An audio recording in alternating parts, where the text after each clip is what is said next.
नमस्कार, कृषि जगत चैनल पर आपका स्वागत है।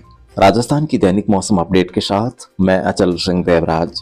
सबसे पहले आप समस्त आदरणीय दर्शकों को गणतंत्रता दिवस की हार्दिक शुभकामनाएं। और अब मौसम समाचार। मौसम विभाग ने आगामी एक सप्ताह के दौरान एक कमजोर पश्चिमी विक्षोभ के प्रभाव से राज्य के पश्चिमी व उत्तरी भागों में बादलों की आवाजाही रहने तथा केवल चुटपुट स्थानों पर हल्की बूंदाबांदी होने की आशंका के मद्देनजर मौसम शुष्क रहने का पूर्वानुमान व्यक्त किया है। विभाग के अनुसार आज और कल पूर्वी व पश्चिमी राजस्थान के उत्तर पूर्वी हिस्से में कहीं कहीं घना कोहरा और शीत दिवस की परिस्थितियां जारी रह सकती है, जबकि शेष भागों में तापमान में हल्की बढ़ोतरी होने से अगले एक सप्ताह तक सर्दी का असर कमजोर रहने की संभावना है। इस दौरान राज्य के अधिकांश भागों में हर रोज कभी कम तो कभी अधिक हल्के बादलों की आवाजाही रहेगी तथा रविवार से कुछ दिनों के लिए हवाओं के रुख में भी परिवर्तन हो सकता है। अगले 5-6 दिनों तक हल्की बूंदाबांदी को छोड़कर कहीं पर भी बारिश होने की संभावना नहीं है। 1 फरवरी को मौसम में विशेष बदलाव होने की संभावना है।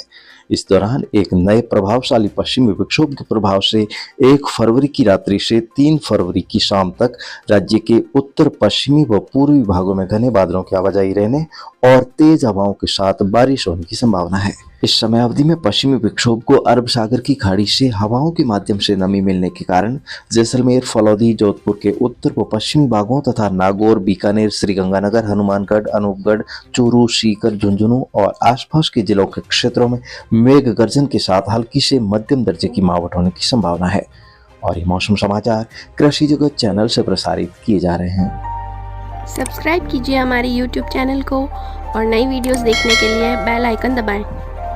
और अब एक नजर अगले 24 घंटों के मौसम पर। आज सुबह के समय राज्य के जैसलमेर और बीकानेर के बीच वाले क्षेत्रों तथा फलौदी के आसपास के इलाकों में घना कोहरा छाया रहेगा।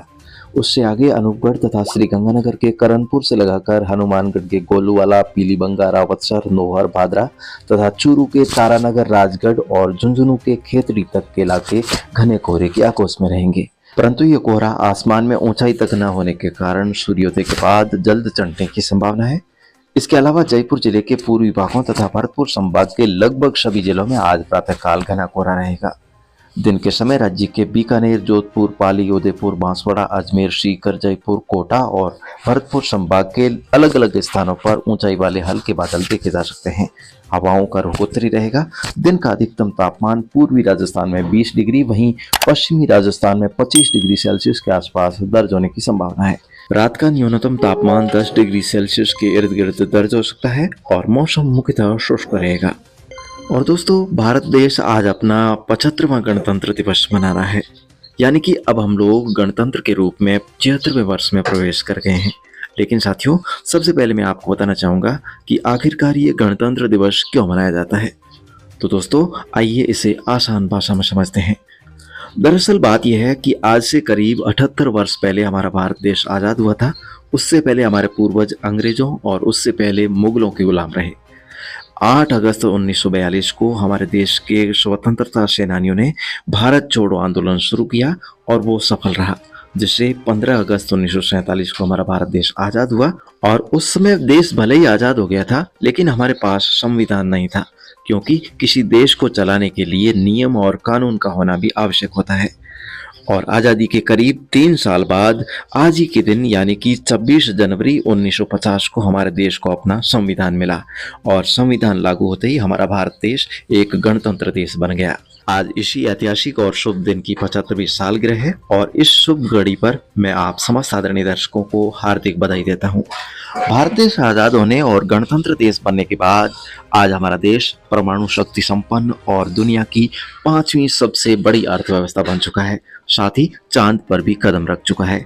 परंतु अभी भी कुछ ऐसी समस्याएं हैं जिन्हें हमें जड़ से खत्म करने की आवश्यकता है, जिसमें अपराध, भ्रष्टाचार, बेरोजगारी, भेदभाव, लिंग भेद और समाज में नशा प्रवृत्ति जैसी समस्याओं को जड़ से मिटाने का आज हमें संकल्प लेना चाहिए। इसके अलावा हमें अपने आसपास के माहौल में साफ सफाई रखकर भारत सरकार के स्वच्छता अभियान से भी जुड़ना चाहिए।